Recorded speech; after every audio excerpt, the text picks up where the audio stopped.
اسلام میں پاکیزہ محبت صرف اور صرف میاں بیوی کا ریلیشن شپ ہے،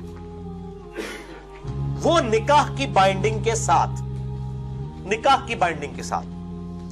اسلام میں یہ منگیتر کا کانسیپٹ اس اعتبار سے کوئی نہیں ہے کہ کسی کا رشتہ طے ہوا ہے، ابھی نکاح نہیں ہوا تو وہ فری آپس میں گپ شپ شروع کر دیں، تو یہ بڑا امپورٹنٹ ہے۔ باقی اب آپ گرل فرینڈ اور بوائے فرینڈ والا معاملہ یہ تو بالکل ہی جھوٹ ہے۔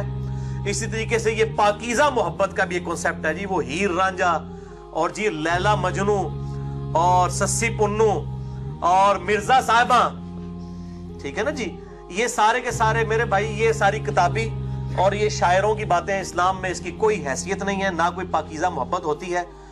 مرد و عورت کے درمیان جب وہ غیر محرم ہوں گے تو سیکس کے پوائنٹ آف ویو سے صرف اور صرف رشتہ جو ہے وہ میاں بیوی کا لاک ہے، نکاح کی بائنڈنگ کے ساتھ، اس کے علاوہ کسی چیز کی اسلام میں کوئی حیثیت نہیں ہے۔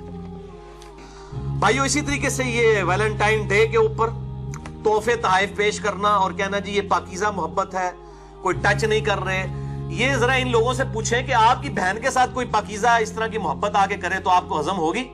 جو دوسروں کی لڑکیوں کے ساتھ آپ یہ معاملات کرتے ہیں تو یہ بالکل بے شرمی پہ مبنی ہے، اس کی اسلام میں کوئی حیثیت نہیں۔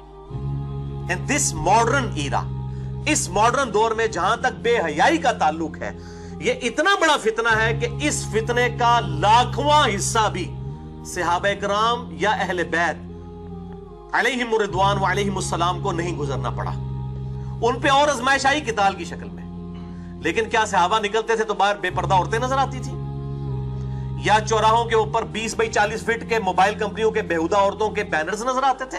میں اسی لیے بات کرتا ہوں کہ قرآن حکیم میں بھی بار بار بے حیائی کے حوالے سے اللہ تعالیٰ اسٹرکٹلی ارشاد فرماتا ہے، اور آپ اپنے معاشرے میں بھی دیکھ لیں، جب بھی ہم کبھی گناہ کی بات کرتے ہیں، گناہ کا تصور لے کے آتے ہیں، پہلی چیز دماغ میں کیا آتی ہے؟ بے حیائی، سیکس، یہ نیچرل چیز ہے۔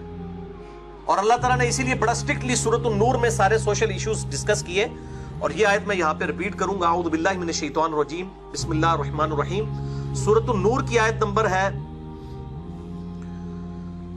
21، یا ایھا الذین آمنوا، اے ایمان والو، لا تتبعوا خطوات الشیطان، شیطان کے راستوں کی پیروی مت کرو۔ جو پنجابی جیسے کہتے ہیں تھیندے تھیندے تھی جانا ہے بندہ، جی ہم تو صرف میسیجز کرتے ہیں، پاکیزہ محبت ہے، ہم تو صرف ایک دوسرے کو دیکھ لیتے ہیں، پاکیزہ محبت ہے، کبھی ٹچ نہیں کیا۔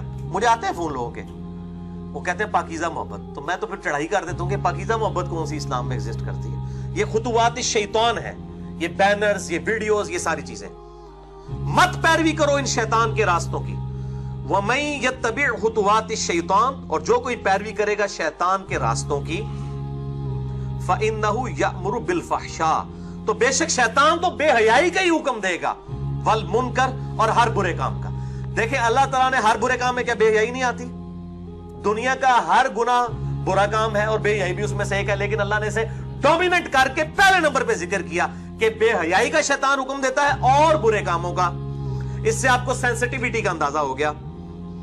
وَلَوْلَا فَضْلُ اللَّهِ عَلَيْكُمْ، اور اگر اللہ کا تم پر فضل نہ ہوتا، وَرَحْمَتُهُ، اور اس کی رحمت شامل حال نہ ہوتی، مَا زَكَا مِنْكُمْ مِنْ أَحَدٍ أَبَدًا، تم میں سے کوئی ایک بھی ایسا نہ ہوتا کہ وہ کبھی پاک ہو سکتا، سب کے سب ہی پلید رہتے۔ یعنی تمہاری کوشش ضرور ہے لیکن اللہ کی رحمت بھی شامل حال ہے، یہ دونوں چیزیں پیرلل میں ہے، تو تب اللہ تعالیٰ تمہیں گناہوں سے محفوظ رکھتا ہے، بے حیائی سے بچاتا ہے۔ وَلَٰكِنَّ اللَّهَ يُزَكِّي مَن يَشَاءُ، بلکہ اللہ تعالیٰ تو پاک کر دیتا ہے جو پاک ہونا چاہے اس کو۔ ایک یہ ترجمہ بنے گا، اور دوسرا یہ کہ اللہ تعالیٰ پاک فرما دیتا ہے جس کو چاہتا ہے۔